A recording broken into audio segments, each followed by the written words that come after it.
WhatsApp everybody. I hope बेटा आपका paper बहुत शानदार हुआ होगा। मजे आ गए साहब, मजे आ गए।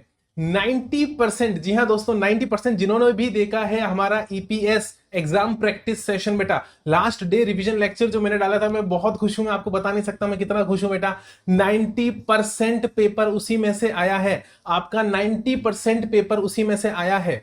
और बेटा जो बचा हुआ 10% है वो मैंने एमसीक्यूज आपको नीचे अटैच करके दिए थे डिस्क्रिप्शन में कि ये एमसीक्यूज जरूर करके जाना बेटा। उन्हीं एमसीक्यूज में से आया था। उन एमसीक्यूज के अंदर मैंने वो कॉन्सेप्ट समझा दिए थे। तो मालिक, जैसा कि आप देख सकते हैं, आपको पीछे आवाजें भी सुनाई दे रही होंगी। शादियों का सीजन है। कोरोना में भी लोग बैंड बाजे बजा के शादी कर रहे हैं, लेकिन बेटा मेरे बच्चों के लिए आज बैंड बाजे बज गए और उनको मजा आ गया। बहुत अच्छे से बेटा मेरे पास कमेंट्स आए हैं। आप लोगों का बहुत बहुत शुक्रिया, आप लोगों ने इतना सपोर्ट किया दोस्तों।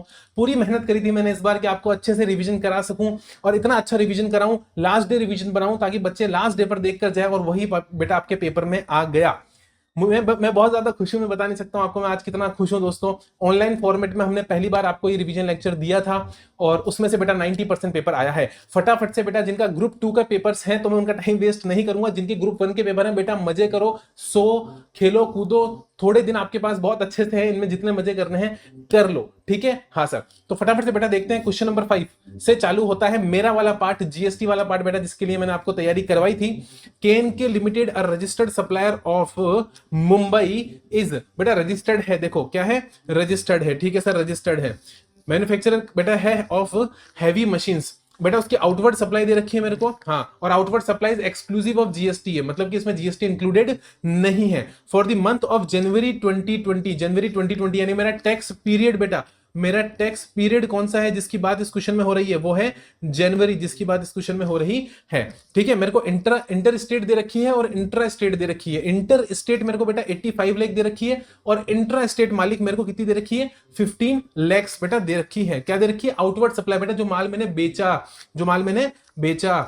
एप्लीकेबल रेट बेटा मेरे को बता रखा है यहाँ पर 9%, 9% और 18%, कितना बता रखा है, 9, 9, 18, 18 इंटर के केस में, ठीक है ना। हाँ sir, details of GST paid on inward supplies, बेटा मैं जो खरीद के लेकर आया हूं, जो मैं बाय करके लेकर आया हूं, जो मैं खरीद के लेकर आया हूं, उसके रेस्पेक्ट में मेरे को डिटेल्स दे रखी है, जिस पर अपन क्या लेते हैं, बोलो बोलो बोलो, क्या लेते हैं, आईटीसी लेते हैं, इनपुट टैक्स क्रेडिट लेते हैं, जो बेटा टैक्स पेमेंट के टाइम पर सेट ऑफ करने के काम आती है ना। हाँ सर, तो बेटा मटेरियल ए बता रहा है, रॉ मटेरियल ए, बेटा मैं मशीन बनाता हूं ना, तो मशीन बनाने के लिए मेरे को मटेरियल लगता होगा, तो रॉ मटेरियल ए बेटा जो मैं खरीद के लेकर आया उस पर 60,000 और 60,000 की क्रेडिट मेरे को मिली। अभी ये क्या बोल रहा है, ये बोल रहा है कि of which 70% of input procured were used, मतलब बेटा जो मैंने इनपुट प्रोक्यूर किया था उसका 70% तो यूज हो गया और 30% स्टॉक में पड़ा है at the end of January. तो कोई दिक्कत की बात नहीं है बेटा, सिर्फ कंफ्यूज करने के लिए आपको ऐसा दिया हुआ है। चाहे बेटा आप इसे यूज करो, चाहे स्टॉक में रखा हो, स्टॉक में रखना भी बेटा इंटेंडेड यूज होता है। आप समझो, अगर मैं गुड्स खरीद के लेकर आऊं तो बेटा मैं उसे यूज करूंगा, जरूरी नहीं है कि यूज कर लिया हो। कर लिया हो नहीं लिखा है एक्ट के अंदर, कानून के अंदर, वहां लिखा हुआ है कि आप इंटेंडेड टू बी यूज्ड और intended to be used in the course और फर्दरेंस ऑफ बिजनेस, बिजनेस के लिए आप उसे यूज करोगे तो भी क्रेडिट आपको मिलेगा। तो बेटा यहां पर मुझे पूरा का पूरा क्रेडिट मिलेगा कि नहीं मिलेगा, बोलो बेटा, मेरे को मिलेगा। फिर आपके पास में आता है raw material B. Raw material B के रेस्पेक्ट में बेटा आपको दे रखा है कि of which 90% material received in factory and remaining material completely damaged due to road accident on a way to the factory. ओहो बेटा, फैक्ट्री पे गुड्स को लेकर आ रहे थे और बेटा रास्ते में खराब हो गया। क्या हो गया, बोलो, रास्ते में खराब हो गया, ठीक है। तो रास्ते में एक्सीडेंट हुआ और उस वजह से अपना गुड्स खराब हो गया, कितना बेटा, 10%। There was no negligence on the part of, बेटा अपने पे कोई नेग्लिजेंस नहीं था, अपनी गलती नहीं थी। गुड्स आ रहा था गाड़ी के अंदर, बेटा गाड़ी का एक्सीडेंट हो गया, किसी भी कारण से बेटा गिर गया गाड़ी से बाहर, 10% गुड्स मेरा डिस्ट्रॉय हो गया। तो बेटा आपको पता ना कि बेटा डिस्ट्रॉयड गुड्स के रेस्पेक्ट में याद करो बेटा, सेक्शन 17 सब सेक्शन नंबर 5 क्लॉज एच, हाय हाय गुड्स बर्बाद हो गया, लॉस्ट हो गया, डिस्ट्रॉय हो गया, फ्री सैंपल में बांट दिया, H for hi hi. Memory technique से मैंने आपको 17.5 पूरा याद करवाया था। एच ये था बेटा सेक्शन जिसका अपन को यहां पर सपोर्ट लेना था, एग्जाम में कोट करना था कि इसके हिसाब से बेटा आपको सिर्फ और सिर्फ गुड्स जो आप यूज करोगे, डिस्ट्रॉयड गुड्स के रेस्पेक्ट में आईटीसी नहीं मिलता है, यानी कि बेटा यहां पर आपको 90% आईटीसी ही मिलकर चलेगा। बोलो 90% आईटीसी यहां पर बेटा आपको मिलकर चलेगा। उसके बाद दे रखा है construction of pipelines laid outside the factory premises. बेटा चिल्ला चिल्लाकर मैंने आपको बताया था, याद करो, एमसीक्यू वाले लेक्चर में भी बताया था और इसके अलावा जो मैंने रिवीजन लेक्चर डाला था उसमें मैंने आपको बताया था कि जो भी बेटा pipeline laid outside the factory premises होती है वो प्लांट मशीनरी नहीं होती। बोलो, वो प्लांट मशीनरी नहीं होती। ये अगेन बेटा सेक्शन 17 सब सेक्शन नंबर 5 में क्या हो जाएगा, ब्लॉक हो जाएगा। मतलब इस पे आपको क्रेडिट नहीं मिलेगा बेटा, क्योंकि ये क्या बन जाती है, बोलो, ये बन जाती है इमूवेबल प्रॉपर्टी। और अपन जानते हैं बेटा इमूवेबल प्रॉपर्टी यानी प्लांट एंड मशीनरी पे मिलेगा, जो भी इमूवेबल प्रॉपर्टी उस पर नहीं मिलेगा। और वहां पर 3 चीजें दे रखी थी, याद करो, टेलीकम्युनिकेशन टावर्स, याद आया सर, हाँ टेलीकम्युनिकेशन टावर्स, और उसी के अंदर एक था बेटा pipelines laid outside the factory premises, यानी फैक्ट्री प्रेमाइसेस के बाहर जो पाइपलाइंस लगाई हुई हैं बेटा उसका क्रेडिट नहीं मिलेगा। क्यों? क्योंकि ये प्लांट एंड मशीनरी की डेफिनेशन में नहीं आता। इसे प्लांट एंड मशीनरी की डेफिनेशन से क्या कर रखा है बेटा, एक्सक्लूड कर रखा है। क्या कर रखा है, बोलो, एक्सक्लूड कर रखा है। तो मुझे 30,000 पे क्रेडिट नहीं मिलेगा।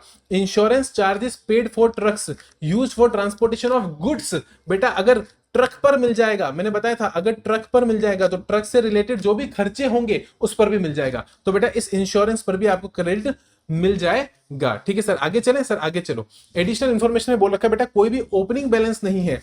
There is no opening balance of any input tax credit.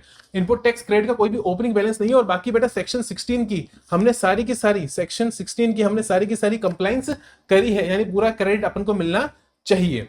उसके बाद क्या दे रखा है बेटा सेकंड पॉइंट में, details of GST paid on inward supplies are available in GSTR 2A। बेटा रिटर्न चैप्टर से लिंक करा इस क्वेश्चन को, रिटर्न चैप्टर से। और वहां मैंने आपको बताया था कि जो भी आप परचेज करते हो, क्या करते हो, बोलो, परचेज करते हो बेटा, उसका डेटा आपके 2A में डिस्प्ले होता है। बताया था कि नहीं बताया था? प्रैक्टिकली बेटा मैंने आपको करके भी दिखाया था।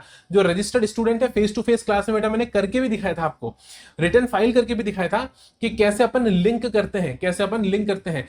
जो अपन परचेस करते हैं 2A में उसकी क्रेडिट शो करती है, और 3B फाइल करते वक्त बेटा अपन 2A को रेफर करते हैं कि नहीं करते हैं? हाँ सर करते हैं। उससे रिलेटेड बात ये बोल रहा है कि इनवर्ट सप्लाईज 2A में आती है, बिल्कुल आती है साहब। बट ये कह रहा है except for item first raw material A for which supplier has not filed it's GSTR 1 for the month of January, hence corresponding ITC बेटा अवेलेबल नहीं हो रही है 2A के अंदर। अपने 2A में क्रेडिट नहीं आ रही रॉ मटेरियल के रिस्पेक्ट में। बेटा किसकी बात कर रहा है? रॉ मटेरियल A की, जहां अपन को कितना क्रेडिट मिल रहा था, जहां बेटा अपन को 60,000 का क्रेडिट मिल रहा था। तो अब वो 60,000 का क्रेडिट क्या मैं अवेल कर सकता हूं? क्या मैं जनवरी जो मेरा टैक्स पीरियड है, क्या उसका रिटर्न फाइल करते वक्त क्या मैं 60,000 को यूज कर सकता हूं? तो बेटा याद करो सेक्शन 16 की ही कंडीशन है, याद करो बेटा सेक्शन 16 की ही कंडीशन है कि टैक्स गवर्नमेंट को पे हो जाना चाहिए। सेक्शन नंबर 16 सब सेक्शन नंबर 2, सेक्शन नंबर 16 सब सेक्शन नंबर 2 की कंडीशन है कि टैक्स गवर्नमेंट को पे हो जाना चाहिए। इसी के साथ बेटा अपन रूल 36 भी पढ़ते हैं, और उसमें लिखा हुआ बेटा, क्या लिखा हुआ है कि टैक्स गवर्नमेंट को पे हो जाना चाहिए। बेटा ये 60,000 गवर्नमेंट को पे हुआ ही नहीं। क्यों? क्योंकि जिससे मैंने खरीदा था, जो मेरा सप्लायर था, सप्लायर अंकल ने टैक्स पे करा ही नहीं। तो क्योंकि सप्लायर अंकल ने टैक्स पे नहीं करा, गवर्नमेंट को नहीं मिला, तो क्या मैं इसका क्रेडिट ले सकता हूं? बेटा नहीं ले सकता हूं। वेरी गुड, आप सभी का बहुत सही जवाब है दोस्त, इसका क्रेडिट हम नहीं ले सकते। तो बेटा अपन से क्वेश्चन में पूछ रहा है amount of eligible input tax credit available for the month of January. जनवरी के मंथ के लिए बेटा मेरा अवेलेबल ITC, एलिजिबल ITC में कितना बुक कर सकता हूं, उसकी एक टेबल बनाएंगे। मैंने तीनों टेबल बेटा आपको EPS वाले लेक्चर में, अपना जो एग्जाम प्रैक्टिस सेशन होता है, एग्जाम प्रैक्टिस सेशन, उसके अंदर EPS के अंदर बेटा आपको कराकर दे रखी थी। एक नहीं, मैंने 3 क्वेश्चन बेटा सॉल्व करवाए थे, जहां पर मैंने आपको क्या बताया था, बताओ, कि पहला टेबल बनाते हैं आउटपुट लायबिलिटी का, दूसरा बनाते हैं इनपुट टैक्स क्रेडिट का, और तीसरा बनाते हैं सेट ऑफ एंड पेमेंट का। बोलो हाँ के ना? हाँ सर। और उसी से रिलेटेड बेटा यहाँ पर ये चीज दे रखी है। वही ये अपना स्टेप नंबर 2 होता है बेटा। जब अपन ये ऐसा क्वेश्चन सॉल्व करते हैं ना, तो अपना स्टेप नंबर 2 क्या होता है? यही होता है ITC वाला, हाँ के ना? हाँ सर। और बेटा ये अपना स्टेप नंबर 3 होता है, जिसके लिए आपको स्टेप नंबर फर्स्ट तो बनाना ही पड़ेगा, यानी आउटपुट लायबिलिटी तो कैलकुलेट करनी ही पड़ेगी। अब मालिक अगर फटाफट से मैं इसको सॉल्व कर दूं, तो मुझे बताओ कि इसकी आउटपुट लायबिलिटी कितनी आएगी। इधर आओ, मैं आपको फटाफट से सॉल्व करवा देता हूं। ठीक है, स्टेप नंबर 1 में अपन लिख लेते हैं CS और I। बेटा मैं रफ में ही सॉल्व करूंगा, ठीक है ना? फटाफट से रफ में आंसर निकाल लेते हैं। प्रेजेंटेशन पे मैं यहाँ पर ज्यादा काम नहीं करूंगा, हालांकि रेगुलर क्लास में अपन करते हैं। आ जाओ फटाफट से। तो फर्स्ट थिंग क्या थी बेटा, बताओ? इंटर स्टेट और इंट्रा स्टेट। तो we will take intra state. तो इंट्रा स्टेट सप्लाईज कितनी है मालिक, कोई बताएगा मेरे को? हाँ सर, बेटा इंट्रा स्टेट है अपने पास में 15 lakhs। कितना है बोलो? 15 lakhs। कितना है बोलो? 15 lakhs। तो 15 lakhs के ऊपर बेटा अगर मैं इंट्रा कर रहा हूं तो 9% लग रहा होगा रेट। कितना लग रहा होगा बोलो? 9%, यानी 1,35,000। बोलो बेटा कितना? 1,35,000। हाँ सर बिल्कुल सही है, 1,35,000। 15 लैक्स के रेस्पेक्ट में। और इंटर कितना है बोलो, इंटर है 85 लैक्स। इंटर कितना है बोलो, इंटर है, इंटर स्टेट 85 लैक्स। मेरे दोस्तों, मेरे प्यारे बच्चों, आज आपको गानों की आवाजें सुनाई दे रही होगी बेटा, इसमें मैं कुछ भी नहीं कर सकता हूं। घर के पास में ही हमारे क्या है बेटा, मैरिज गार्डन, और वहां पर बहुत स्पीड से, आपको पता है स्पीड से क्या, बहुत वॉल्यूम में आपको पता है बेटा डीजे बजता है, जो उनके साउंड सिस्टम होता है बहुत पावरफुल होता है, तो आपको आवाजें आएंगी। थोड़ा सा आज डिस्टर्ब हो गए बेटा, मैं माफी चाहता हूं, हालांकि मैं कोशिश कर रहा हूं मैं इतना तेज बोलूं कि पीछे का बैकग्राउंड नॉइस आपको सुनाई ना दे। तो 85 लैक्स को अपन मल्टीप्लाई करा देंगे दोस्त, फटाफट से बताओ किससे सर। 9 और 9 होता है 18%, क्योंकि बेटा इंटर स्टेट है, तो बेटा यहां पर निकल कर आ जाएगा आपके पास में 15,30,000। बोलो कितना निकल कर आ जाएगा, 15,30,000। बेटा चाहो तो आप इसको क्रॉस वेरीफाई भी कर सकते हो, I will make you cross verify this. आप कैलसी ले लीजिए और देखिए 85 लैक्स के ऊपर आपका 18% होता है 15,30,000, और 15 लैक्स के ऊपर मालिक आपका 9% होता है 1,35,000। बोलो हाँ के ना, हाँ सर। तो बेटा ये टोटल आ जाएगी अपनी आउटपुट लाइबिलिटी की, बोलो हाँ के ना, बिल्कुल सर। 15,30,000 और बेटा ये 1,35,000 और अगेन 1,35,000। ये step number 1 done. Step number 2, ITC की कैलकुलेशन करते हैं बेटा। किसकी कैलकुलेशन करते हैं, आईटीसी की कैलकुलेशन। अगेन बेटा सी भी होगा, एस भी होगा, और बोलो बोलो बोलो आई भी होगा। तो आईटीसी के अंदर बेटा एक एक करके लेंगे। मुझे बताओ रॉ मटेरियल ए लेंगे क्या, बोलो फटाफट से, रॉ मटेरियल ए लेंगे क्या, नहीं लेंगे सर, बिल्कुल भी नहीं लेंगे। और बेटा रीजन देंगे, मैंने हमेशा बताया था आपको कि नीचे रीजन देना, क्यों नहीं ले रहे हो, और ले रहे हो तो क्यों ले रहे हो। तो यहां पर अपन को रीजन देना है। सेक्शन नंबर 16 सबसेक्शन नंबर 2 क्या बोलता है बेटा, प्रोवाइड्स कि टैक्स पेमेंट हो जाना चाहिए। प्रोवाइड्स दैट, मैं यहाँ पर डैश डैश डैश करके छोड़ रहा हूं, आपको बोल के बता देता हूं, that tax has been paid to the government by the supplier, then only you can take the credit of the same. As in this case the tax is not paid to the government, we can not avail the corresponding ITC. पक्का, हाँ sir पक्का। आगे आ जाओ दोस्त, आगे आ रहा है मेरे मालिक, इसके अंदर आपके पास क्या आ रहा है, बोलो बोलो बोलो, रॉ मटेरियल बी। और रॉ मटेरियल बी के रेस्पेक्ट में आप सभी जानते हो बेटा 90%, इधर देखो अपन 90% ही क्रेडिट ले सकते थे। तो मैंने आपको बताया था 17.5H का रेफरेंस देना, और वहां पर बताना कि मैं सिर्फ कितना बेटा 45,000, देखो 50,000 का 90% कितना होता है बेटा, 9 5 जा 45,000 होता है। तो रॉ मटेरियल बी के रेस्पेक्ट में मैं 45,000 का क्रेडिट बुक कर सकता हूँ। बोलो कोई दिक्कत मेरे को, नहीं सर कोई दिक्कत की बात यहाँ पर नहीं है, यह मैंने कर लिया। और यहाँ रेफरेंस दूंगा, क्या रेफरेंस दूंगा बेटा, सेक्शन 17.5H और यहाँ पर फिर डॉट डॉट डॉट कर रहा हूं मैं।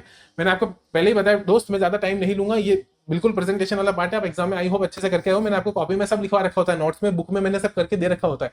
सिंपल सी बात अपन को क्या लिखनी होती है कि एच के हिसाब से we can take ITC of only goods which are in usable form, the goods which are destroyed during the course of business, ITC on the same will not be available. उस पर ITC नहीं मिलेगा। जो business बेटा खरीद तो लिया, खरीदना बिजनेस है, तो बिजनेस तो कर लिया आपने, मैंने बताया था बिजनेस की डेफिनेशन में, परचेज ड्यूरिंग द बिजनेस जो करते हैं वो बिजनेस है। लेकिन बेटा रास्ते में आते समय क्या हो गया, बेटा रास्ते में आते समय उसका एक्सीडेंट हो गया, या फिर वो बाहर गिर गया गुड्स, तो वो डिस्ट्रॉय हो गया। और इसलिए मैंने बोला कि डिस्ट्रॉयड गुड्स के रेस्पेक्ट में अपन नहीं ले सकते, जो बिजनेस के दौरान डिस्ट्रॉय हो जाएगा उसके रेस्पेक्ट में नहीं ले सकते। मैंने बिजनेस वर्ड बोला, मैन्युफैक्चरिंग नहीं बोला है, कंफ्यूज मत होना बेटा। मैन्युफैक्चरिंग के दौरान अगर डिस्ट्रॉय होता है उसके रेस्पेक्ट में क्रेडिट मिलेगा बेटा, क्योंकि वो स्क्रैप है, सेल्वेज है। अपन सेल्वेज हो रहा है, इसका मतलब ये नहीं कि बेटा मैं सेल्वेज के रेस्पेक्ट में आईटीसी छोड़ दूंगा। I hope you are getting my point, ठीक है। आ जाओ बेटा, रॉ मटेरियल तो पूरा डाला ना, salvage is a normal course है, वो तो इनपुट आउटपुट रेशियो है, उसका अपन कुछ नहीं कर सकते, वो अलग मुद्दा है दोस्त, यहाँ पर वो मुद्दा नहीं लग रहा। उसके बाद मैंने आपको बताया था पाइपलाइंस, क्या बताया था, बोलो बोलो बोलो, pipe lines constructed outside the factory premises. इस पे बेटा अगेन आप रेफरेंस लोगे सेक्शन नंबर 17 सबसेक्शन नंबर 5 का, और यहाँ पर आप क्या कोट करोगे कि आईटीसी आपको नहीं मिलेगा। उसके बाद आपके पास में आता है बेटा इंश्योरेंस चार्जेस, क्या आता है बोलो, इंश्योरेंस चार्जेस, आगे ना, हाँ सर। इंश्योरेंस चार्जेस के रेस्पेक्ट में आपको पूरा क्रेडिट मिलेगा, दैट इज 55,000। तो दोस्त यहाँ पर आप 55,000 के रेस्पेक्ट में पूरा क्रेडिट ले सकते हो। और यहाँ पर भी आप क्या रेफरेंस दे सकते हो, बोलो कि सर हमें 17.5 में ब्लॉकेज सिर्फ उस पर मिलती है, पता ना, ए डबल ए, ये डबल ए वाला है बेटा, डबल ए वाला, जहां पर मैंने बताया था ए डबल ए आया था, ये वो वाला केस है जहां पर मैंने बताया था, क्या बताया था कि जो गाड़ी ऐसी है जिसके रेस्पेक्ट में क्रेडिट मिल जाएगा, ट्रांसपोर्टेशन ऑफ गुड्स, मैंने बोला था ब्लॉकेज लगाइए सिर्फ और सिर्फ किस पे, ट्रांसपोर्टेशन ऑफ पर्संस पर, ट्रांसपोर्टेशन ऑफ पर्संस पर, ट्रांसपोर्टेशन ऑफ गुड्स पर नहीं लगाइए। यानी बेटा गाड़ी पे मिलेगा तो गाड़ी से रिलेटेड खर्चों पर भी आपको क्रेडिट पूरा का पूरा मिलेगा। और क्योंकि बेटा यहाँ पर खर्चा किसका है, बोलो यहाँ पर इंश्योरेंस का खर्चा है, तो इंश्योरेंस के खर्चे पर भी आपको क्रेडिट मिलेगा। तो बेटा यहाँ मैं बुक कर सकता हूँ क्या, बोलो हाँ सर यहाँ पर आप बुक कर सकते हो। तो बेटा 45,000 हो गया, 55,000 आपका ये हो गया, तो टोटल आपका कितना हो गया दोस्त, ये हो गया बेटा 1 लाख। टोटल आपका कितना हो गया, 1 लाख यहाँ पर बेटा आपका टोटल बैठ जाता है, कोई दिक्कत नहीं। और मजे की बात इस क्वेश्चन के अंदर बच्चे को कंफ्यूज करने के लिए, देखो बेटा आईजीएसटी का कोई भी क्रेडिट आपको नहीं दे रखा। क्वेश्चन को कंफ्यूज करने के लिए, बच्चे को कंफ्यूज करने के लिए ये चीज यहाँ पर करने की कोशिश की गई है, लेकिन मेरा बच्चा कंफ्यूज नहीं होगा क्योंकि मैंने आपको बताया था स्टेप्स फॉलो कर रहे हैं दोस्त, चाहे वो क्वेश्चन कैसा भी ड्राफ्ट कर दे। ठीक है बेटा, स्टेप नंबर 3 पे आ जाओ फटाफट से। और स्टेप नंबर 3 होता है बेटा अपना सेट ऑफ एंड पेमेंट। बोलो बोलो बोलो, set of and payment. Okay sir, और सेट ऑफ एंड पेमेंट के अंदर मैं आराम से क्या करवा दूंगा बताओ। ये बेटा ये आ गया आपका सी, ये आ गया आपका एस और ये आ गया आपका आई। सबसे पहले मैंने क्या बोला था, तीनों की आउटपुट लायबिलिटी रखना है ना, याद कराया था ना, आउटपुट लायबिलिटी और आउटपुट लायबिलिटी। बोलो हाँ के ना, हाँ सर। और बेटा उसके अंदर आउटपुट लायबिलिटी के अंदर मैंने सबसे पहले बताया था कि ये देखो, ये यहां से कॉपी कर लेना, 135 और 1530। आ जाओ मेरे मालिक, 135 1,35,000, 1,35,000 और बेटा 15,30,000 यानी 15,30,000। और उसके बाद मैंने बोला था इसमें से सेट ऑफ करना, तो मैंने बोला था सबसे पहले बेटा आई का क्रेडिट खत्म करेंगे, एग्जॉस्ट करेंगे पूरी तरीके से। बेटा यहाँ आई का क्रेडिट है ही नहीं, आई का क्रेडिट है ही नहीं, तो सेट ऑफ करने की कहां से बात आ गई। तो बेटा आई का क्रेडिट है ही नहीं, तो आई से कुछ सेट ऑफ होगा ही नहीं, और आई का आपको पूरा का पूरा जेब से ही भरना पड़ेगा, बशर्ते आपके पास सीजीएसटी का इतना क्रेडिट हो कि आप उसे सेट ऑफ कराने के बाद भी आई के लिए यूज कर सको। क्या बोला मैंने, सेट ऑफ कराने के बाद भी आई के लिए यूज कर सको, लेकिन आपके पास सी का इतना क्रेडिट नहीं है, आपके पास सी का इतना क्रेडिट नहीं है, क्योंकि आप भी जानते हो बेटा जब आप आईटीसी की बात करोगे यहां पर तो आईटीसी था ही नहीं, तो बेटा वो सिर्फ और सिर्फ आपके पास 1 लाख रुपीज ही है, यानी यहां पर भी बेटा आपको 35,000 जेब से ही भरना पड़ेगा। और यहां पर जब आप आईटीसी की बात करोगे मेरे दोस्त, तो यहां पर भी बेटा आपके पास में 35,000 आपको जेब से ही भरना पड़ेगा। This is the minimum, this is the minimum बेटा जीएसटी जो आपको पे करना है, मिनिमम जीएसटी जो आपको ई कैश लेजर से पे करना है। क्या बोलूंगा मैं, जो आपको बेटा ई कैश लेजर से पे करना है, किससे, ई कैश लेजर से। बोलो हाँ के ना, हाँ सर। ये वो चीजें जो आपको ई कैश लेजर से पे करनी है। तो आई होप बेटा आपको मजा आया, समझ में आया, क्योंकि बेटा आईजीएसटी का क्रेडिट था ही नहीं, मुझे बताओ मैं कैसे सेट ऑफ करूं। और जो क्रेडिट मेरे को सीजीएसटी के लिए दे रखा था या एसजीएसटी के लिए दे रखा था बेटा, वो उनकी खुद की आउटपुट लायबिलिटी से कम था, तो वो उनको सेट ऑफ करने में ही पूरा खत्म हो गया। तो मैं आईजीएसटी के लिए यूज कहां से करता, बचा ही नहीं ना। बोलो हाँ के ना, हाँ सर। बेटा फटाफट से आ जाते हैं अपन किस पर, अगले क्वेश्चन पर। आई होप बेटा ये क्वेश्चन आपको अच्छे से समझ में आ गया होगा, यही इसका आंसर था जो मैंने आपको निकाल के दे दिया। वर्किंग नोट अपना जो स्टेप नंबर 2 था बेटा, वो आंसर था किसका, देखो ये आंसर था आपके पार्ट नंबर 1 का, ये वाला सेकंड वाला point, this second number point will be the answer of your first part of the question, and the third step that we have solved, this part will become the answer of the second part of your question. Okay sir, now moving on further to the next question number 6 का question. अच्छा sir ये तो बताओ कि ये आपके EPS में कौन कौन से क्वेश्चन थे। इधर आओ, सबसे इंपॉर्टेंट बात तो बेटा मैंने बताई ही नहीं। देखो मेरा जो क्वेश्चन नंबर 4 था बेटा, मैंने नोट करके रखा है, क्वेश्चन नंबर 4 था, क्वेश्चन नंबर 11 था और क्वेश्चन नंबर 21 था। ये 3 क्वेश्चन बेटा जो मैंने लिए थे मेरे ईपीएस में, यानी जो लास्ट डे रिवीजन लेक्चर मैंने डाला था एग्जाम प्रैक्टिस सेशन नवंबर 20 के लिए, उसके ये 3 क्वेश्चन थे बेटा। ये 3 क्वेश्चन मैंने कराए थे और इन्हीं तीनों क्वेश्चन में से ये क्वेश्चन बनकर आया है। सिर्फ एक बेटा वो पाइपलाइन वाली बात एक्स्ट्रा जो मैंने ऑलरेडी किसी दूसरे लेक्चर में कवर कर रखी थी। ठीक है, हाँ सर। बाकी ये पूरा का पूरा क्वेश्चन वहीं से आया है। इन 3 क्वेश्चन का कंबाइंड क्वेश्चन यहाँ पर करवाया और ये तीनों क्वेश्चन मैंने आपको सॉल्व करवा दिए थे। अगले क्वेश्चन पे आते हैं दोस्त, 6th का A, following are the particulars relating to one of the machine sold by SQM limited to ACD limited. बेटा एक कंपनी है एसक्यूएम लिमिटेड जिसने मशीन को क्या करा है, सोल्ड करा है। किसको बेटा, एसीडी लिमिटेड को, फरवरी के महीने में, जिसकी list price exclusive of taxes and discount. बेटा लिस्ट प्राइस का मतलब होता है जो प्राइस किसकी है, बोलो जो प्राइस मशीन की है, मशीन की, उसमें कुछ भी जुड़ा हुआ नहीं है। लिस्ट मतलब कि ये प्राइस सिर्फ मशीन की प्राइस, इसके अंदर एक्स्ट्रा कुछ भी नहीं है। ठीक है सर, समझ में आ गई। मैंने आपको ये बात ऑलरेडी समझा रखी है बेटा। ये क्वेश्चन भी मेरे ईपीएस वाले लेक्चर से ही आया है जो मैंने वहां पर आपको करवाया था। मैं नंबर बताऊंगा इस क्वेश्चन को कराने के बाद कि कौन सा क्वेश्चन नंबर था मेरे रिवीजन लेक्चर का, कौन सा क्वेश्चन नंबर था जो यहाँ पर कॉपी होकर आया एग्जाम के अंदर। बेटा लाइव सेट हो गई उन बच्चों की जिन्होंने इस लेक्चर को देखा था, और जिन्होंने नहीं देखा था बेटा मैं सॉरी चाहता हूं, आप तक ये नहीं पहुंच पाया। मैं अगली बार कोशिश करूंगा इसे और ज्यादा बच्चे शेयर करें, क्योंकि जिनको नहीं पहुंच पाया बेटा उनको सीधा सीधा नुकसान हो गया। क्योंकि अगर ये लेक्चर आपने देख लिया होता दोस्त तो आपकी लाइफ डेफिनेटली सेट हो ही जाती, इसमें कोई दो राय नहीं है। एक बच्चे का तो मेरे पास कमेंट आया कि सर मैं जीएसटी में सिर्फ आपका लेक्चर ही देख कर जा रहा हूं। आप चाहो तो उस वीडियो के नीचे कमेंट बॉक्स में देख सकते हो। बच्चे ने लिखा, क्या लिखा कि मैं ये रिवीजन लेक्चर देख के ही जा रहा हूं और जीएसटी में मैंने कुछ करा ही नहीं। मैं बहुत डर गया उस कमेंट को पढ़कर। मैंने कहा बच्चा गलत बात है, क्योंकि आपको जीएसटी बेटा पढ़ना तो चाहिए ना पूरा, सिर्फ आप मेरे लेक्चर पे डिपेंड होकर नहीं जा सकते हो। लेकिन उस बच्चे के भी लाइफ सेट हो गई, क्योंकि बेटा उस बच्चे ने ये लेक्चर देखा और इसी लेक्चर में से 90% यहां पर पेपर बेटा हमको मिल गया। ये सिर्फ कोइंसिडेंस था कि ऐसा हुआ बेटा, लेकिन ये कोइंसिडेंस ने आपकी लाइफ तो सेट कर दी। बेटा 30 मार्क्स अगर आप ले आते हो इसके अंदर और उधर 60 में से 30 लिया तो बेटा एग्जामिशन पक्की हो जाती है आपकी।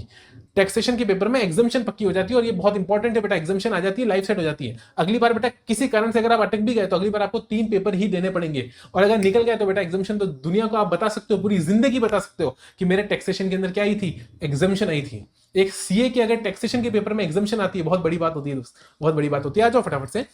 हाँ बेटा मशीन बेची थी और मशीन की लिस्ट प्राइस कितनी थी, 9,50,000। और बेटा उसने मुझे कुछ बता रखा है। सर क्या बता रखा है? उसने बता रखा है जो एडिशनल चार्जेस मैंने यहाँ पर चार्ज किए हैं, और इसने एडिशनल अमाउंट्स कौन कौन से चार्ज किए हैं देखो। Following additional amount have been charged from ACD limited, मतलब कुछ और भी मैंने चार्ज किया। आप अच्छे से जानते हो बेटा म्युनिसिपल टैक्सेस ऐड होते हैं। बताओ सर सेक्शन बताओ, section number 15 sub section number 2 valuation वाला। Section number 15 sub section number 2 किस कौन सा वाला बेटा, वैल्यूएशन वाला। हाँ कि ना? हाँ, जहां मैंने आपको ओटिस आईडी करवाया था, याद करो Otis ID, other obligation of the supplier, याद आया कि नहीं आया? हाँ। और जहां पर मैंने आपको एक और मैंने आपको ऐसे भी याद कराया था इसको, कि आप ऐसे ना चाहो तो कैसे याद कर सकते हो इसको, आप बोलो टाइसन, TAII टाइसन SN, याद करो कराया था कि नहीं कराया था? हाँ सर कराया था, जिसमें मैंने बोला था T4 टैक्सेस यानी 15(2A) taxes, TA amount paid by supplier यानी सप्लायर्स ऑब्लिगेशन B, कराया था कि नहीं कराया था? इंसिडेंटल एक्सपेंसेस बेटा इंटरेस्ट या अदर चार्जेस बोला था ना, जो डिलेड पेमेंट पर पे करने पड़ेंगे, और सब्सिडी याद करो कराया था कि नहीं कराया था? हाँ सर कराया था, आपने टाइसन कराया था।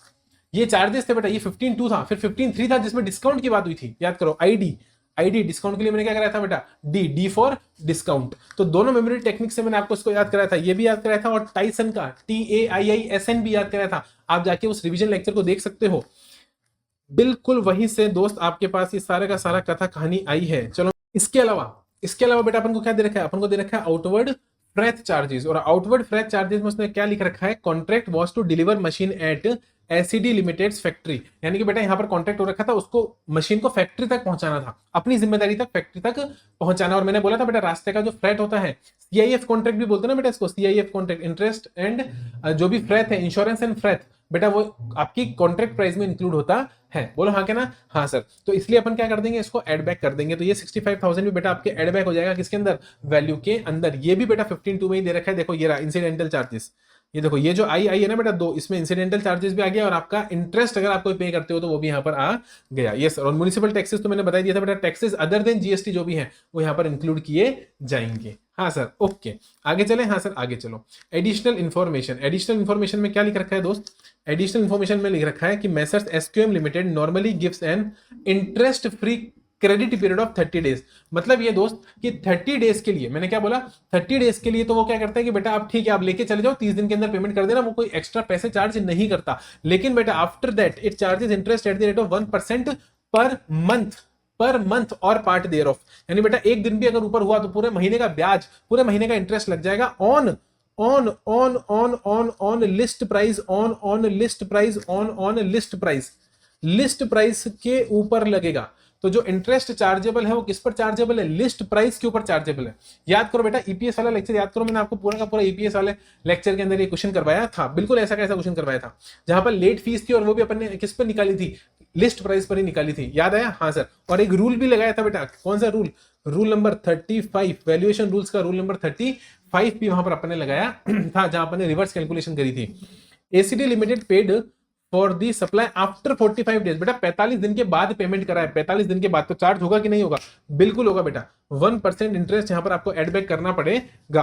लेकिन क्वेश्चन क्या कह रहा है, क्वेश्चन कह रहा है messrs SQM limited waived the interest payable. बेटा भले ही वेव कर दिया, उसके वेव करने से कुछ भी नहीं होता, क्योंकि बेटा एक बात हो, इनवॉइस कब कटा बेटा, इंसिडेंस देखो आप, इंसिडेंस जो इंसिडेंस है वो ये है कि यहां पर बेटा टैक्स का इंसिडेंस आता है जब आप इनवॉइस काटते हो, ठीक है। अब 45 दिन के बाद तो बेटा पीरियड ही चेंज हो गया ना, अब वहां पर जाकर अगर आप मना कर देते हो तो बेटा टैक्स तो यहां पे करना था, तो हम तो यहां ऐड करेंगे ना, हमें तो यहां ऐड करना है। हमें क्या पता कि फ्यूचर में आप लोगे या नहीं लोगे, फ्यूचर में अगर आप वेव कर दोगे तो पीछे जाकर हम आपकी टैक्स लाइबिलिटी थोड़ी ना चेंज कर देंगे। बोलो हाँ के ना, हाँ सर। तो इसलिए बेटा यहां पर तो इंटरेस्ट ऐड होगा, भले फ्यूचर में आप उसे वेव कर दो, पेमेंट के टाइम पर बेटा रिसीव करो ना करो वो आपकी इच्छा है, लेकिन जिस जिस महीने में बेटा अक्रूवल कॉन्सेप्ट लगेगा, जिस महीने में आपने सप्लाई कर दी है, सेल कर दी है, समझ रहे हो, उस महीने के रिटर्न के अंदर बेटा ये आपको अपनी लाइबिलिटी दिखानी पड़ेगी, और लाइबिलिटी की कंप्यूटेशन करते वक्त, वैल्यू कैलकुलेट करते वक्त हम उसके अंदर इंटरेस्ट ऐड करेंगे, क्योंकि ये माना जाएगा कि आप इंटरेस्ट रिसीव करोगे। अब वो आपके ऊपर बेटा आप करो या ना करो। इसलिए मैंने बोला था,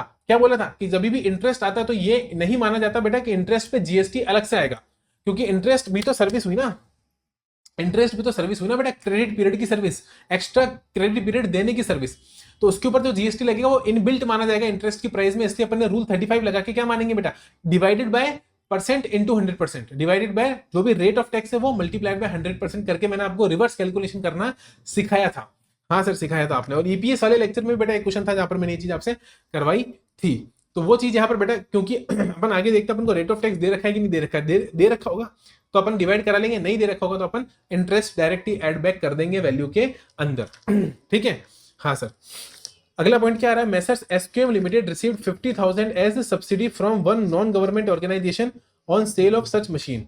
this subsidy is not linked to the price, not linked to the price of machine and also not considered in the list price। बेटा 9.5 लाख के अंदर जो 9,50,000 है, इसके अंदर लेस इस सब्सिडी को नहीं कर रखा है, इसके अंदर लेस नहीं कर रखा है। देखो वो खुद कह रहा है कि not considered in the list price, मतलब ये जो 9,50,000 है बिना लेस करे है। और दूसरी चीज बेटा ये लिंक्ड नहीं है, not linked to the price, और जो चीज प्राइस के साथ बेटा लिंक्ड नहीं है आप जानते हो उसे एड बैक नहीं करा जाएगा। जो 15(2) में दे रखा है उसमें साफ साफ लिखा हुआ है कि अगर वो लिंक्ड टू द प्राइस है, प्राइस ऑफ द मशीन, जो इनवॉइस है, जो प्राइस है बेटा उससे अगर लिंक्ड है, मशीन की प्राइस से अगर जो सब्सिडी आपको दी गई है नॉन अदर देन गवर्नमेंट के द्वारा जो सब्सिडी दी गई है, अगर वो प्राइस के साथ क्या है लिंक्ड, तभी उसे मैं क्या करूंगा बोलो, तभी मैं उसे एड बैक करूंगा। क्योंकि यहां पर बेटा लिंक्ड नहीं है, अलग से दी गई है, तो अपन को पता ही नहीं ना मशीन से रिलेटेड कितनी है, तो अपन मशीन में कुछ भी एड बैक नहीं करेंगे। पक्का बोलोगे नहीं, हाँ सर पक्का। उसके बाद दे रखा है messrs ACD limited deducted discount of 15,000 at the time of final payment. बेटा फाइनल पेमेंट के टाइम पे करो, एग्रीमेंट के हिसाब से नहीं है, एग्रीमेंट के हिसाब से नहीं है। और मैंने बोला था एग्रीमेंट के हिसाब से होना चाहिए, इनवॉइस से लिंक्ड होना चाहिए। हाँ बोलो, एग्रीमेंट होना चाहिए, इनवॉइस से लिंक होना चाहिए, दोनों कंडीशन होनी फुलफिल है बेटा, तभी आपको क्या मिलेगा, डिस्काउंट लेस होगा, अदरवाइज डिस्काउंट लेस नहीं होगा। बोलो हाँ कि ना, हाँ सर। और लास्टली दे रखा है आपको कि बेटा टीसीएस कलेक्ट करा है इनकम टैक्स एक्ट में। मैंने आपको बेटा क्लियर कट नोट लिखवाया था बड़ा बड़ा कि अगर इनकम टैक्स का टीसीएस है तो उसे इंक्लूड नहीं करेंगे बेटा, क्योंकि वो अलग से कलेक्शन ऑफ सोर्स है, टैक्स कलेक्शन ऑफ सोर्स, मतलब कि अलग से बेटा उसने कितना पे करा है, 9500 पे करा है, इसका जीएसटी से कोई लेना देना नहीं है बेटा, इसका वैल्यू से भी कोई लेना देना नहीं है, ये तो एक सेपरेट लेवी है, ये कोई टैक्स नहीं है बेटा, ये तो एक एडवांस कलेक्शन है, एडवांस कलेक्शन है टैक्स का। ठीक है, हाँ सर। तो इसे भी अपन एडबैक नहीं करेंगे, ठीक है, ओके सर। तो ये भी एडबैक नहीं होगा। तो दोस्त मैं आपको बता देता हूं आपको क्या एडबैक करना है क्या नहीं करना है। 9,50,000 अपने पास में यहां पर आ जाएगा, बोलो हाँ के ना, यस सर। तो 9,50,000 अपने पास आ जाएगा। इसके अंदर आप क्या ऐड कर दोगे, 45 और 65। तो बेटा 45,000 you can add, 65,000 you can add, and thereafter you have to add the interest only. क्योंकि देखो सब्सिडी लिंक्ड नहीं है, ऐड नहीं होगी, डिस्काउंट लेस नहीं होगा, टीसीएस ऐड नहीं होगा। क्वेश्चन मेरे को क्या बोल रहा है, क्वेश्चन मेरे को कह रहा है टैक्सेबल वैल्यू निकाल दो as per the provision of GST laws, considering that the price is the sole consideration and the party are unrelated party. यानी सेक्शन 15(1) की सारी कंडीशन फुलफिल हो रही है। ठीक है, ट्रांजैक्शन वैल्यू ही क्या बन जाएगा बेटा, असेसेबल वैल्यू बन जाएगा, क्योंकि प्राइस ही सोल कंसीडरेशन है और दोनों पार्टीज अनरिलेटेड पार्टी है। तो your transaction value will become your accessible value. और फिर 15(2) को कंप्लाई करते हुए अपन क्या करेंगे, इसकी वैल्यू कैलकुलेट कर देंगे। Correct legal provision should form part of your answer. ठीक है, हाँ सर। तो ये अपन को बताना है बेटा कि TCS will not include as per the notification issued, TCS will not form part of the value of supply. Yes sir. Discount के लिए अपन बताएंगे section number 15 subsection number 3, section number 15 subsection number 3, जहां पर क्लियर कट दे रखा है, क्या दे रखा है कि डिस्काउंट कब लेस होगा बेटा, केवल और केवल तब लेस होगा जब वो लिंक्ड टू द इनवॉइसेज है और एज पर द एग्रीमेंट है।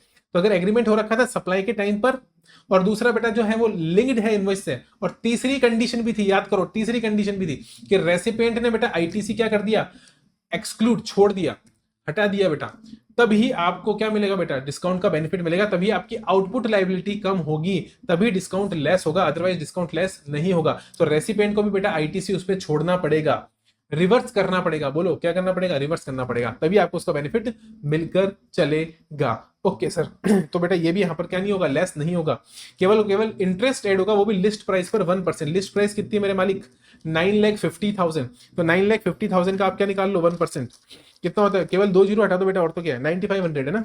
हाँ सर 1% कितना होता है बोलो, 9,500। तो 9,500 में क्या कर दूंगा बोलो, एड बैक कर दूंगा। तो बेटा टोटल कितना हो गया, फटाफट बताओगे मुझे, 9,50,000 प्लस 45,000 प्लस 65,000 और प्लस 9,500, ये होता है बेटा आपके पास में 10,69,500। क्या बोला मैंने, 10,69,500, और यही बन जाएगा आपका बेटा वैल्यू, टैक्सेबल वैल्यू, यानी जीएसटी इसी के ऊपर लगकर चलेगा।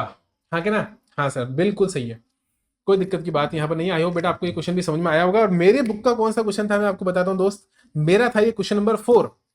जी हाँ क्वेश्चन नंबर 4। तो बेटा क्वेश्चन नंबर 4 जो था हमारे ईपीएस का एग्जाम प्रैक्टिस सेशन का, जो हमने आपको करवाया था एग्जाम से पहले, लास्ट डे रिवीजन लेक्चर आपको दिया था मैंने, 4-5 दिन पहले ही अपलोड कर दिया था, उसका क्वेश्चन नंबर 4 था। एज इट इज क्वेश्चन था बेटा, उसमें भी यही सारी चीजें कहीं ना कहीं अपन ने डिस्कस करी थी जो यहाँ पर आपको मिल रही है। उसके बाद आ रहा बेटा, in the following independent cases, in following independent cases के अंदर डिसाइड विच पर्सन, बेटा थोड़ा सा क्वालिटी खराब है बट आपके पास आई होप पेपर होगा, आपने एग्जाम दिया है तो पेपर आपके पास में डेफिनेटली होगा। Which person is liable to pay GST, बेटा जीएसटी किसको पे करना है, किस इंसान को जीएसटी पे करना है। यू में assume that recipient is located in the taxable territory, ठीक है, और एग्रीगेट टर्नओवर और एग्जम्पशन अवेलेबल, आप क्या कर सकते हो, इग्नोर कर सकते हो, ठीक है साहब। पहला पॉइंट आ रहा है बेटा, Veer transport are registered GTA paying IGST at the rate of 12%। बेटा ये मेरा कौन सा क्वेश्चन था मैं आपको बताता हूं, क्वेश्चन नंबर 1 के अंदर ही एडजस्टमेंट था मेरा, जो ईपीएस का क्वेश्चन था बेटा, ईपीएस जो exam practice session question number 1, और उस क्वेश्चन नंबर 1 के अंदर एडजस्टमेंट था, और वहां पर मैंने आपको बताया था क्या कि जीटीए बेटा अगर 12% से टैक्स पे करेगा तो आरसीएम एप्लीकेबल नहीं होगा। जीटीए अगर 12% से पे करेगा तो आरसीएम पे एप्लीकेबल नहीं होगा। और यहां पर मेरे से यही पूछ रहा है, which person is liable to pay tax. देखो क्या पूछ रहा है वो मेरे से, वो मेरे से पूछ रहा है which person is liable to pay tax. तो यहां पर लायबल टू पे टैक्स कौन होगा बेटा, GTA is liable to pay tax.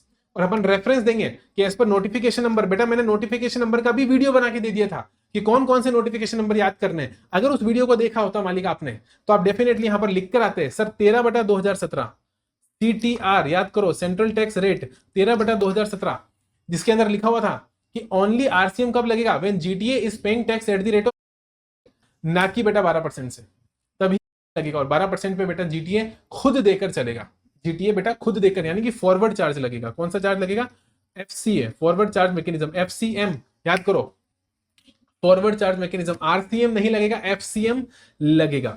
अगला पॉइंट आ रहा है बेटा आपके पास में, अगला क्वेश्चन कौन सा आ रहा है, मिस्टर कमल, और देखो बेटा दे किसको रहा है, दे रहा है जिसको वो अदर देन स्पेसिफाइड पर्सन है। तो वैसे भी टेंशन की बात नहीं बेटा, आरसीएम की तो बात ही नहीं है ना 12% में, आगे देखने की तो आपको जरूरत है क्या, आगे देखने की तो बेटा आपको जरूरत ही नहीं है।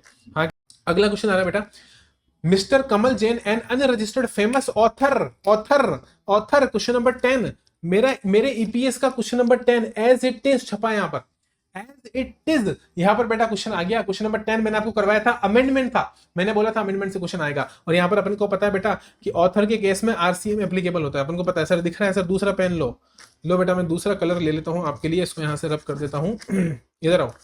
ऑथर के केस में, ऑथर के केस में आपको क्या बताया था बताओ, आरसीएम लगता है बेटा अगर कॉपीराइट ट्रांसफर हो रहा है तो। और मैंने बताया था कि एफसीएम यानी फॉरवर्ड चार्ज भी लगेगा।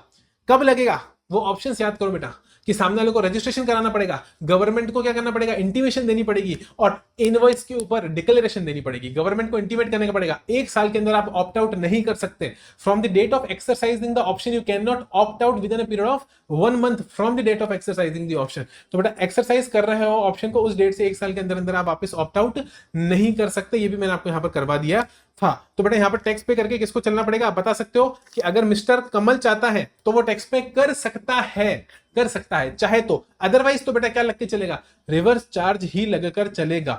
बोलो हाँ के ना, हाँ सर रिवर्स चार्ज ही लगकर चलेगा बेटा। इसी के साथ आपका ये क्वेश्चन भी यहां पर मैंने करवा दिया। आपके पास आ रहा है क्वेश्चन नंबर 7 का part A, BBD private limited of Gujarat exclusively manufacture and sell product Z which is exempt from GST by notification issued under relevant GST legislations. ठीक है. The company sells Z only within Gujarat and is not registered under GST law. ठीक है बेटा, क्योंकि exempt है तो वो GST law में रजिस्ट्रेशन कराने की जरूरत नहीं है, क्योंकि सेक्शन कौन सा आ जाता है बेटा 23. सेक्शन 23 बोलता है कि अगर आप एक्सक्लूसिवली एंगेज्ड हो, अगर आप एक्सक्लूसिवली एंगेज्ड हो और किसके अंदर एंगेज्ड हो बोलो, एग्जेम्प्ट गुड्स के अंदर, तो आपको रजिस्ट्रेशन कराने की जरूरत नहीं है. मतलब बेटा एक ही गुड्स बेचता हूं और वो भी एग्जेम्प्ट है, तो मेरा टोटल टर्नओवर कंसीडर नहीं किया जाएगा बेटा रजिस्ट्रेशन के लिए. मुझे एग्जेम्पशन फ्रॉम रजिस्ट्रेशन मिल जाएगी सेक्शन नंबर 23 के अंदर. आगे बढ़े. हाँ, the turnover of the company in the previous year was 50 lakh. देखो बेटा 50 लाख का टर्नओवर था, 50 लाख का टर्नओवर था और उसके बाद भी रजिस्ट्रेशन नहीं करवाया, क्योंकि बेटा जरूरत नहीं है, क्योंकि आप होली एंगेज्ड हो, एक्सक्लूसिवली एंगेज्ड हो किसके अंदर, एग्जेम्प्ट सप्लाई के अंदर. The company expects the sales to grow by 10% in the current year 1920. Company expect कर रही है कि साहब हमारी सेल्स 10% से इंक्रीज कर जाएगी. हाउएवर इफेक्टिव फ्रॉम 1st 2020, यानी कि बेटा 1 जनवरी 2020 exemption available on Z was withdrawn by the central government. बेटा सेंट्रल गवर्नमेंट ने विड्रॉ कर लिया. क्या विड्रॉ कर लिया मालिक? अपना एग्जम्पशन प्रोडक्ट जेड से, जो जेड प्रोडक्ट था उससे अपना एग्जम्पशन विड्रॉ कर लिया, छीन लिया. यानी कि अब प्रोडक्ट जेड क्या बन जाएगा बोलो, अब प्रोडक्ट जेड क्या बन जाएगा मालिक, टैक्सेबल बन जाएगा. यानी कि जो एग्जम्पशन अवेलेबल थी वो गवर्नमेंट ने वापस ले ली, प्रोडक्ट को क्या बना दिया, टैक्सेबल बना दिया. And GST at the rate of 5% was imposed thereon, और बेटा जीएसटी उसके ऊपर लगा दिया. कंपनी का टर्नओवर बेटा 9 महीने का यहां तक का टर्नओवर कितना है बोलो, 42 लाख. बोलो कितना है, 42 lakhs. BBD Private Limited is of the opinion that it is does not require to get registered under the GST law in the current financial year. बेटा कंपनी का ऐसा मानना है कि हमें रजिस्ट्रेशन कराने की जरूरत नहीं है करंट ईयर के अंदर. क्वेश्चन की रिक्वायरमेंट क्या है, मैंने बताया था दो चीजें होती है बेटा, एक होता है डेटा और एक होती है रिक्वायरमेंट. क्वेश्चन कोई भी क्वेश्चन हो बेटा उसके दो पार्ट होते हैं. कितने पार्ट होते हैं बोले, दो पार्ट होते हैं. एक पार्ट होता है जिसके अंदर उसने दे रखा होता है डेटा, और दूसरा पार्ट होता है रिक्वायरमेंट. दूसरा पार्ट होता है रिक्वायरमेंट. बेटा रिक्वायरमेंट वाला पार्ट बहुत अच्छे से पढ़ना जरूरी है कि वो मांग क्या रहा है. बेटा क्वेश्चन 3 पेज का देगा, क्वेश्चन 3 पेज का देगा, लेकिन इंपॉर्टेंट यह है कि पता तो चले मांग क्या रहा है. क्वेश्चन भले वो कितना बड़ा दे बेटा, 3 पेज में वो आपको डेटा दे, डेटा उसने बहुत सारा दे रखा है बेटा, उसमें से बहुत सारा डेटा हो सकता है आपके काम का हो ही ना, क्योंकि जो वो मांग रहा है उसमें वो काम आए ही ना. इसलिए रिक्वायरमेंट पता होनी बहुत जरूरी है. यहां पर रिक्वायरमेंट है कि examine the above scenario and advise company whether it needs to get registered under the GST law और नॉट. इन्हें जीएसटी में रजिस्ट्रेशन कराने की जरूरत है या नहीं है, बताओ दोस्त. तो मुझे आप सभी बच्चे बताओ बेटा, इधर आओ और बहुत अच्छे से मुझे बताओ कि सर ये देखो ये लाइन दिखाई दे रही है, हाँ सर दिखाई दे रही है. बेटा इधर आओ, ये लाइन दिखाई दे रही है, हाँ दिखाई दे रही है. आपने ये प्रीवियस ईयर था, यहाँ आपका टर्नओवर 50 लाख था. ये प्रीवियस ईयर था, यहाँ आपका टर्नओवर 50 लाख था. यहाँ 9 महीने निकल चुके हैं, यहाँ 9 महीने निकल चुके हैं, 9 मंथ्स बेटा निकल चुके हैं और आपका टर्नओवर हो चुका है 42 लाख. और यहाँ पर बेटा आपसे रजिस्ट्रेशन कर लिया गया है, सॉरी एग्जामिशन कर लिया गया है विड्रॉन. क्या बोला मैंने, एग्जामिशन कर लिया गया है विड्रॉन. तो बेटा एग्जामिशन अगर उन्होंने विड्रॉ कर लिया है, एग्जामिशन अगर उन्होंने विड्रॉ कर लिया है, तो मुझे बताओ आपको रजिस्ट्रेशन कराना है कि नहीं कराना है. बेटा आप एक बात बताओ, जैसे ही आपने विड्रॉ करा आप कहां आ जाओगे बेटा, सेक्शन 22 में. मैंने आपको सिखाया था सेक्शन 23 में. जिस दिन सेक्शन 23 से बाहर निकलोगे जाकर गिरोगे किसके ऊपर, सेक्शन 22 के ऊपर. सेक्शन 23 से जो भी निकलता है सेक्शन 22 के ऊपर जाकर गिरता है. तो बेटा कहां जाकर गिरोगे बताओ, सेक्शन 22 के ऊपर. और बेटा सेक्शन 22 बताता है registration on the basis of threshold limit. क्या बताता है, registration on the basis of, registration on the basis of threshold limit. क्या बोला मैंने, थ्रेशोल्ड लिमिट. इस लिमिट के बेसिस पे बेटा रजिस्ट्रेशन कराना जरूरी होता है. बोलो हाँ के ना, हाँ सर. और बेटा यहां पर जो गुड्स के रेस्पेक्ट में थ्रेशोल्ड लिमिट दे रखी है, यहां पर जो गुड्स के रेस्पेक्ट में थ्रेशोल्ड लिमिट दे रखी है, गुड्स के रेस्पेक्ट में other than special category state, other than बेटा गुजरात की बात हो रही है क्वेश्चन के अंदर. देखो गुजरात की बात हो रही है, ये देखो गुजरात की बात हो रही है. किसकी बात हो रही है, गुजरात. मैं आपको दिखाऊं, ये देखो किसकी बात हो रही है बेटा, गुजरात की बात हो रही है. तो other than special category state है. और लिमिट कितनी है मेरे दोस्त, लिमिट है सर आपके पास 40 लाख. कितनी है, 40 लाख. तो बेटा अगर 40 लाख को एक्सीड करोगे ड्यूरिंग द ईयर, तो बेटा जिस दिन भी एक्सीड करोगे उस दिन you are liable to become GST, you are liable to become registration, you are liable to become registered, taxable person बन जाओगे. बोलो हाँ के ना, हाँ सर बन जाएंगे. रजिस्ट्रेशन लेना हमारे लिए क्या हो जाएगा, मैंडेटरी हो जाएगा दोस्त, क्योंकि आप सेक्शन 22 की लिमिट को एक्सीड कर चुके हो. और यहां पर बेटा क्योंकि आपका टर्नओवर ऑलरेडी जिस दिन आपसे नोटिफिकेशन छीना गया था उस दिन बेटा ऑलरेडी आपका टर्नओवर जो है वो किससे ज्यादा है, बोलो किससे ज्यादा है? 40 लाख से ज्यादा है। ये देखो 40 लाख से ज्यादा है, इसलिए बेटा बचना नामुमकिन हो पाएगा, आपको रजिस्ट्रेशन कराना ही पड़ेगा। तो सिंपल सा आंसर था बेटा, company is wrong, the company opinion is wrong, company का ओपिनियन ही गलत है। Because as per section number 22, when a person has to take registration on the basis of the threshold limit available, and in this case as it is a case of product in Gujarat other than special category state, exclusively goods है बेटा। हाँ exclusive goods है, देखो exclusive goods है, ये देखो exclusive goods है। तो क्योंकि एक्सक्लूसिव गुड्स है मालिक, ये देखो एक्सक्लूसिव गुड्स है, तो क्या करना पड़ेगा? लिमिट मिल जाएगी बेटा, the limit will be 40 lakhs, and as we can see that the turnover of 9 months is 42 lakh, which is in itself greater than the threshold limit of 40 lakhs.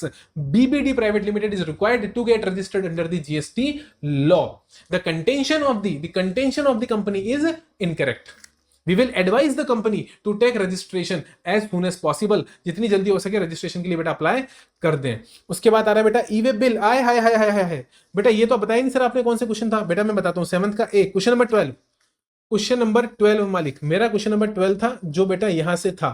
इस question number 12 के अंदर अपने registration से related provisions को discuss किया था, registration से related provisions को हमने डिस्कस करा था हमारे ईपीएस क्वेश्चन नंबर 12 के अंदर। अगला क्वेश्चन आ रहा है, क्या मैंडेटरी है फर्निश करना डिटेल्स बेटा कन्वेंस की part B of the e way bill के अंदर। ये बेटा मेरा क्वेश्चन नंबर था, question number 6 as it is.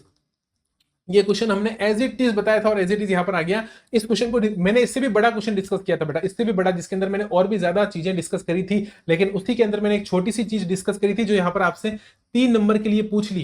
Question number 6 के अंदर कितने नंबर के लिए बोलो? 3 नंबर के लिए पूछ ली इन्होंने क्वेश्चन नंबर 6 के अंदर, है कि नहीं है? है सर, आ जाओ फटाफट से। मैंने आपको बताया था 2 चीजें होती है बेटा, कन्वेंस की डिटेल कब बतानी होती है और कब नहीं बतानी होती है बेटा। तो ध्यान रखना हमेशा कि अगर आपका मूवमेंट बेटा, अगर आपका मूवमेंट इंटर है, अगर आपका मूवमेंट क्या है? इंटर स्टेट मूवमेंट है बेटा, इंटर स्टेट मूवमेंट के अंदर आपको हमेशा बताना होता है, इंटर स्टेट मूवमेंट के अंदर आपको हमेशा बताना होता है। लेकिन अगर आपका मूवमेंट मालिक इंट्रा है, अगर आपका मूवमेंट इंट्रा है तो 2 चीजें हैं बेटा, कि मूवमेंट कितना है, विद इन 50 किलोमीटर है, विद इन 50 किलोमीटर है कि अबव 50 किलोमीटर है। बोलो अबव 50 किलोमीटर है बेटा, 50 किलोमीटर के अंदर अंदर घूम रहे हो कि 50 किलोमीटर के बाहर घूम रहे हो। बेटा अगर 50 किलोमीटर के अंदर घूम रहे हो तो बताने की जरूरत नहीं है पार्ट बी के अंदर कन्वेंस की डिटेल्स, लेकिन ऊपर घूम रहे हो तो बताने की जरूरत है कन्वेंस की डिटेल्स।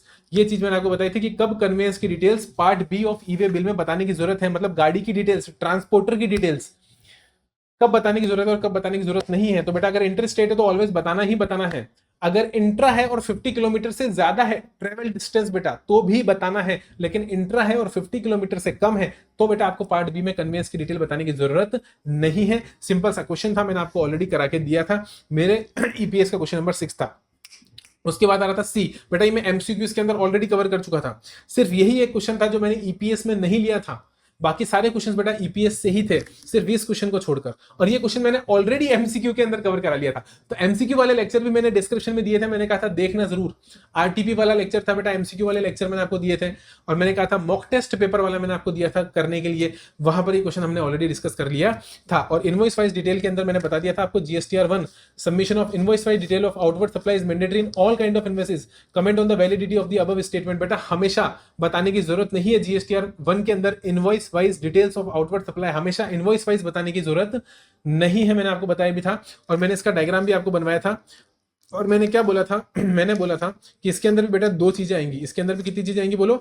2 चीजें आएंगी बेटा। अगर B2B सप्लाई है, अगर B2B बिजनेस टू बिजनेस है तो बेटा ऑलवेज आपको बताना है इनवॉइस वाइज, ऑलवेज आपको बताना है इनवॉइस वाइज। लेकिन अगर B2C है तो बेटा आपको देखना पड़ेगा कि इंट्रा है कि इंटर है। बोलो इंट्रा है कि इंटर है। अगर इंटर है और B2C है तो बेटा कंसोलिडेटेड डिटेल आप बता सकते हो। कैसी बता सकते हो बोलो? कंसोलिडेटेड डिटेल्स आप बता सकते हो। लेकिन बेटा इंटर है तो इंटर में फिर 2 पार्ट होंगे।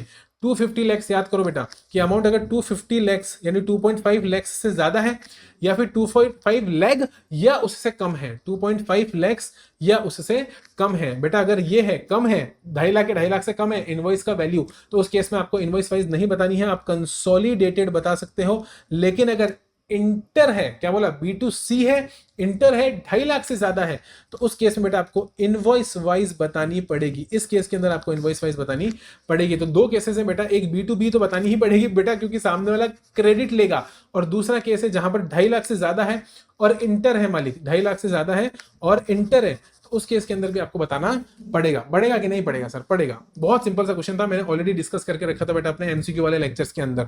उसके बाद बेटा फाइनली लास्ट क्वेश्चन आता है आपका क्वेश्चन नंबर 8। और क्वेश्चन नंबर 8 के अगर मैं ए पार्ट की बात करूं, क्वेश्चन नंबर 8 के ए पार्ट की, तो बोलता है who can impose restriction on ITC available in the electronic credit ledger and under what circumstances. Amendment से क्वेश्चन है बेटा, अमेंडमेंट से rule number 86 capital A. Commissioner commissioner commissioner को याद करो, not below the rank of assistant commissioner, तो या तो कमिश्नर करेगा या एनी अदर ऑफिसर जो उसके द्वारा ऑथराइज किया जाएगा, not below the rank of assistant commissioner. कौन कर सकता है? क्वेश्चन पूछ रहा है बेटा हु। मैं बहुत खुश हूं आज, बहुत खुश हूं दोस्त, बहुत ज्यादा खुश हूं आज मैं, क्योंकि 90% पेपर बेटा टैली कर गया यहां पर, तो मैं खुश तो होंगे ही बेटा।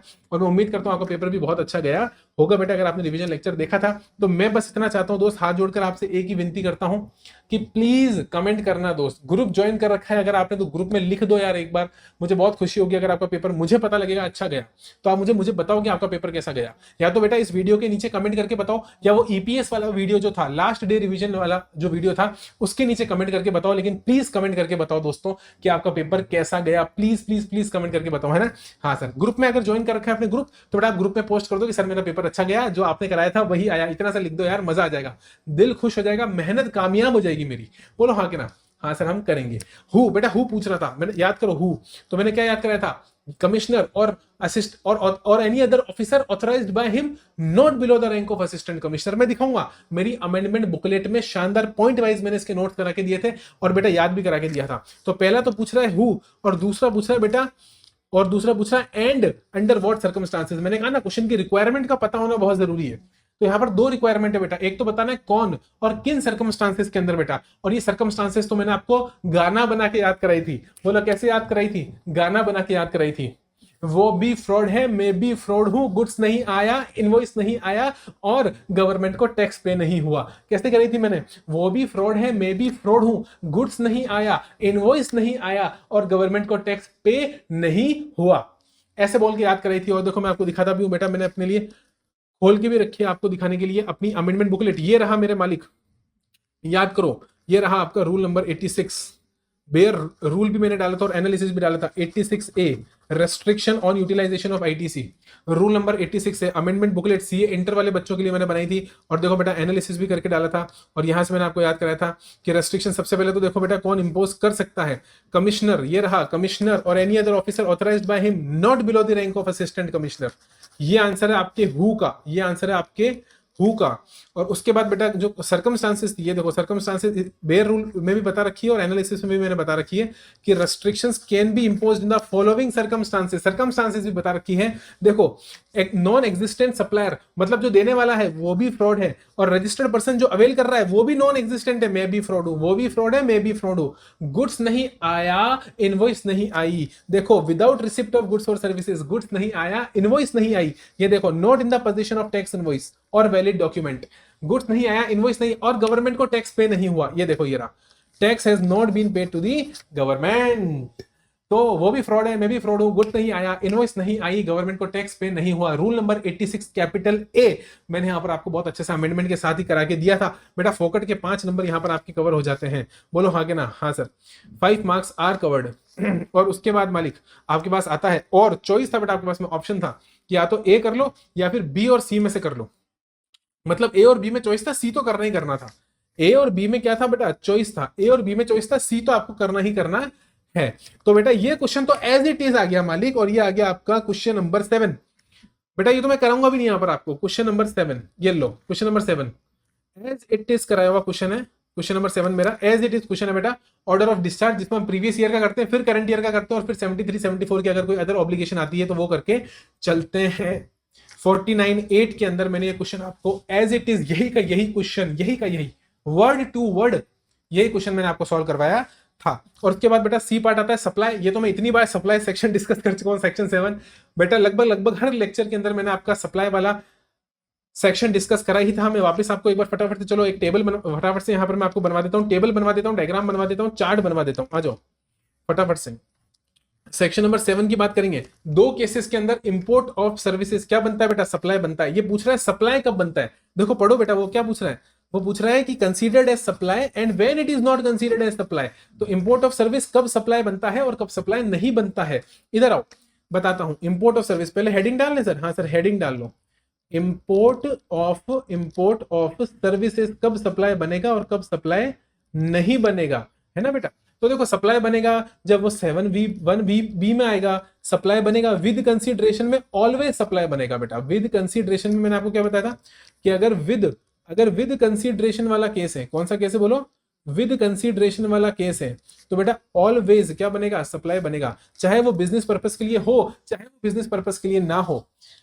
with consideration, without consideration, whether or not in the course or furtherance of business, whether or not in the course or furtherance of business supply बनेगा मेरे दोस्त, अगर वो 7(1)(b) में आ रहा है। और बेटा अगर आप उसको 7(1)(c) के साथ पढ़ रहे हो शेड्यूल 1 के अंदर, तो मैंने बताया था यहां पर सिर्फ और सिर्फ तब बनेगा जब वो इन द कोर्स और फर्दरेंस ऑफ बिजनेस होगा। मैंने बताया था कंडीशन नंबर 1, जब वो इन द कोर्स और फर्दरेंस ऑफ बिजनेस होगा। क्या होगा, कोर्स और फर्दरेंस ऑफ बिजनेस होगा बेटा, पहली कंडीशन जब वो इन द कोर्स और फर्दरेंस ऑफ बिजनेस होगा। और दूसरी कंडीशन मैंने बताई थी बेटा वो रिलेटेड पर्सन से होगा। किससे होगा बोलो, रिलेटेड पर्सन से होगा, हाँ के ना, हाँ सर। और रिलेटेड पर्सन की डेफिनेशन आपको बता रखी थी मैंने, कहां दे रखी है, एक्सप्लेनेशन टू सेक्शन 15 के अंदर दे रखी है। एक्सप्लेनेशन टू सेक्शन 15 में आपको रिलेटेड पर्सन समझा रखा है, जहां पर फैमिली की डेफिनेशन भी आती है। मैंने फैमिली की डेफिनेशन भी समझा रखी थी। जिन भी बच्चों ने, इंटर वाले बच्चों, अगर आपने एमसीक्यू देखे हैं और अगर आपने मेरा एमटीपी यानी मॉक टेस्ट पेपर और ये रिवीजन लेक्चर जो मैंने आपके लिए डाला था, लास्ट डे रिवीजन लेक्चर, जिसको हम प्यार से ईपीएस बोलते हैं बेटा। फेस टू फेस क्लासेस में तो मैं ईपीएस करवाता हूं, लेकिन मैंने पहली बार ईपीएस आपके लिए डाला था ऑनलाइन फॉर्मेट में, और मजा आ गया दोस्त, क्योंकि 90% पेपर यहां से मिल गया। इन दो केसेस के अंदर ऑलवेज बेटा इंपोर्ट ऑफ सर्विस क्या बनेगा, इंपोर्ट ऑफ सर्विस ऑलवेज और ऑलवेज सप्लाई बनेगा। तो विद कंसीडरेशन है तो सप्लाई बनेगा। 7(1)(c) शेड्यूल 1 के साथ पढ़ोगे, दो कंडीशन फुलफिल होनी चाहिए, इन द कोर्स और फर्दरनेस ऑफ बिजनेस होना चाहिए, रिलेटेड पर्सन से होना चाहिए, तो बेटा यहां पर आपके सप्लाई बनकर चलता है। यहां पर बेटा ये पेपर मैंने आपके साथ डिस्कस किया, आई होप पेपर आपका बहुत अच्छा हुआ होगा बेटा। मेरा वादा है मैं आगे भी आप लोगों के लिए ऐसे ही अच्छे लेक्चर्स लाता रहूंगा, हर अटेम्प्ट में आपको ईपीएस देता रहूंगा अपने ऑनलाइन फॉर्मेट के अंदर, एमसीक्यूज में हमेशा डिस्कस करूंगा। मेरी कोशिश रहेगी बेटा कि मैं अच्छा से कंटेंट क्रिएट कर सकूं, इंस्टीट्यूट के कंटेंट को बेटा सुधार सकूं। अगर इंस्टीट्यूट कहीं पर गलती कर रहा है किसी जगह पर, हालांकि इंस्टीट्यूट नहीं करता है बेटा, बहुत अच्छा मॉड्यूल मैं कहूंगा बेटा इनडायरेक्ट टैक्स को लेकर तो होता है, बाकी सब्जेक्ट्स में मैं कमेंट नहीं करूंगा, इनडायरेक्ट टैक्स को लेकर अच्छा कंटेंट होता है इंस्टीट्यूट का, इसमें कोई दो राय नहीं है। काफी अच्छा कंटेंट इंस्टीट्यूट क्रिएट करता है मेरे सब्जेक्ट के रेस्पेक्ट में, जीएसटी के रेस्पेक्ट में। फिर भी कोई गड़बड़ होती है तो मैं हमेशा इंस्टीट्यूट को मेल लिखता हूं और इंस्टीट्यूट बेटा उस पर एक्शन भी लेता है। मेरे जितने भी मेल मैंने इंस्टीट्यूट को करे हैं, इंस्टीट्यूट ने उसके ऊपर एक्शन लिया है बेटा, और उन सारी चीजों को इंस्टीट्यूट ने सुधारा है, भले वो एमसीक्यूज हो या फिर और कोई बुक से रिलेटेड बेटा चीज हो, ठीक है, हाँ सर। तो मेरी कोशिश रहेगी कि मैं इसी तरह से आपको हेल्प करता रहूं, अच्छा कंटेंट आपको देता रहूं बेटा। चैनल को सब्सक्राइब नहीं करा है तो सब्सक्राइब कर लो, और बेटा अब से तो यार आदत डाल लो कि मेरी हर वीडियो शेयर करनी ही करनी है।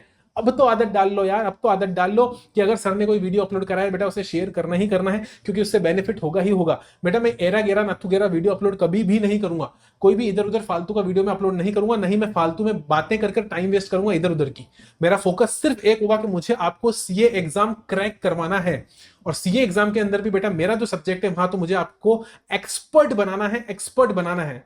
मैं अपनी पूरी जान लगा दूंगा आपको एक्सपर्ट बनाने के लिए बेटा, जीएसटी के अंदर एक्सपर्ट बनाने के लिए मैं अपनी जान लगा दूंगा इस चैनल के ऊपर। और भी सब्जेक्ट्स बेटा हम लेकर आएंगे इस चैनल के ऊपर, तो इस चैनल को सब्सक्राइब नहीं करा है तो फटाफट से सब्सक्राइब कर लो। Bye bye, tata, see you. अगला अगर एग्जाम आपका एडवांस अकाउंटिंग है, ऑल द बेस्ट। और अगर बेटा एग्जाम पेपर खत्म हो चुके हैं, आपने सिर्फ ग्रुप 1 फाइल करा था, मजे करो, ठीक है, बाय बाय। और बेटा कमेंट करके बताना जरूर पेपर कैसा गया दोस्त, ठीक है ना। मेरी मेहनत कामयाब हुई कि नहीं हुई बताना जरूर। Bye bye.